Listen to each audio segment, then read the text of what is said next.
Saudara-saudariku yang terkasih, pada hari ini Jumat 2 Januari 2026, saya Romo Siga dari Gereja Katolik Santo Fransiskus Xaverius, Pacitan. Dalam nama Bapa dan Putra dan Roh Kudus. Amin. Kita bersama Bunda Gereja merayakan peringatan wajib Santo Basilius Agung dan Santo Gregorius dari Nazianze. Suatu perencanaan matang pada permulaan tahun akan sangat membantu usaha mengisi tahun itu. Para perintis gereja banyak jasanya bagi perkembangan selanjutnya. Gregorius dan Basilius merupakan perintis-perintis gereja Eropa Timur. Sejak masih belajar mereka bersahabat dan bersama-sama mereka masuk biara. Basilius mengarahkan perhatiannya pada hidup membiara. Peraturan-peraturan hasil karyanya menjadi pola hidup membiara di Eropa Timur. Gregorius menjadi patriks di Istanbul pada zamannya, menjadi ahli teologi yang disegani. Sesudah aku akan datang Dia yang sudah ada sebelum aku. Mea culpa, mea culpa, mea maxima culpa. Saya berdosa, saya berdosa, saya sungguh berdosa.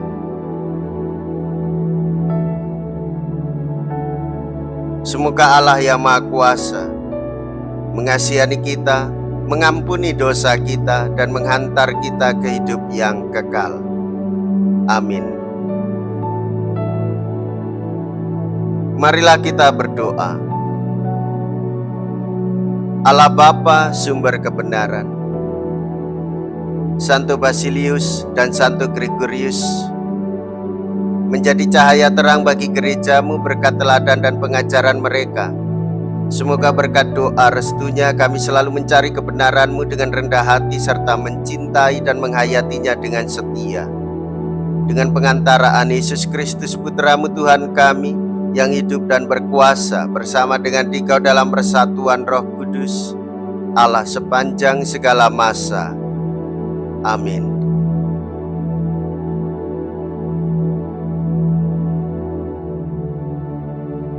Tuhan bersamamu dan bersama rohmu. Inilah Injil suci menurut Yohanes.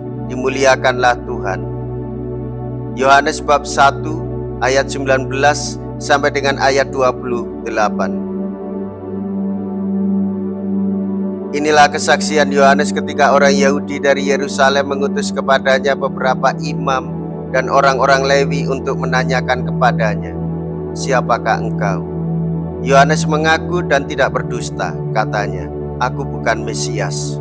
Lalu mereka bertanya kepadanya, "Kalau begitu, siapakah engkau? Elia?" Yohanes menjawab, "Bukan." "Engkaukah nabi yang akan datang?" Ia pun menjawab, "Bukan." Maka kata mereka kepadanya, "Siapakah engkau? Sebab kami harus memberi jawab kepada mereka yang mengutus kami. Apakah katamu tentang dirimu sendiri?" Jawab Yohanes, "Akulah suara orang yang berseru-seru di padang gurun, luruskanlah jalan Tuhan seperti yang telah dikatakan Nabi Yesaya." Di antara orang-orang yang diutus itu ada beberapa orang Farisi. Mereka bertanya-tanya kepadanya, "Mengapa engkau membaptis jikalau engkau bukan Mesias, bukan Elia, dan bukan Nabi yang akan datang?" Yohanes menjawab kepada mereka, "Aku membaptis dengan air, tetapi di tengah-tengah kamu berdiri Dia yang tidak kamu kenal, yaitu Dia yang datang kemudian daripadaku. Membuka tali kasutnya pun aku tidak layak." Hal ini terjadi di Betania yang di seberang sungai Yordan, di mana Yohanes membaptis orang. Demikianlah sabda Tuhan. Terpujilah Kristus.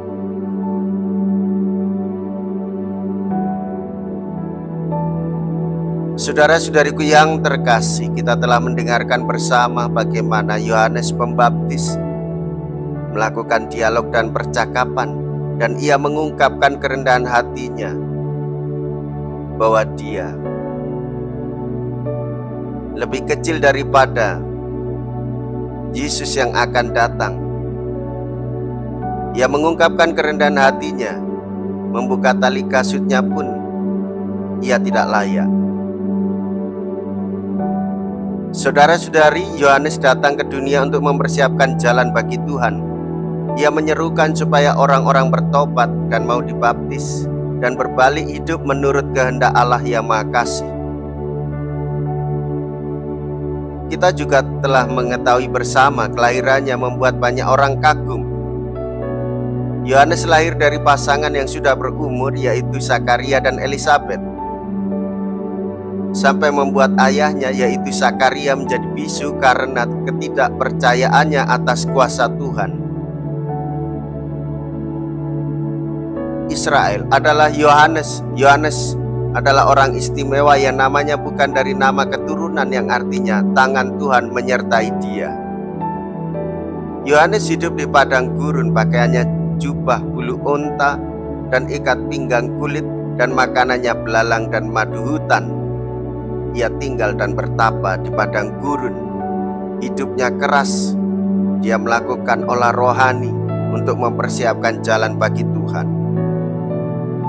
Yohanes menyerukan, "Bertobatlah, sebab kerajaan surga sudah dekat." Yohanes merintis dan membuka jalan untuk Tuhan. Dari seruan itu banyak orang Farisi dan Saduki datang dan minta dibaptis olehnya. Yohanes membaptis sang guru sejati, yaitu Yesus, ketika berada di sungai Yordan. Saudara-saudari, Yohanes memiliki tujuan hidup, menyerukan pertobatan dan membuka jalan bagi kedatangan Sang Mesias. Melalui Yohanes kita belajar rendah hati. Melalui Yohanes kita diajak untuk melakukan pertobatan diri.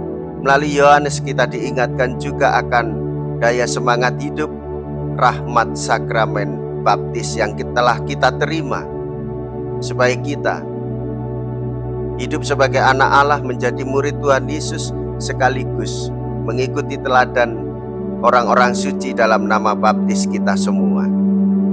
Semoga kita mengawali tahun 2026 ini dengan semangat kerendahan hati dan ketulusan untuk melayani sesama, dan berani mewartakan kebenaran iman seperti Yohanes Pembaptis. Marilah kita berdoa.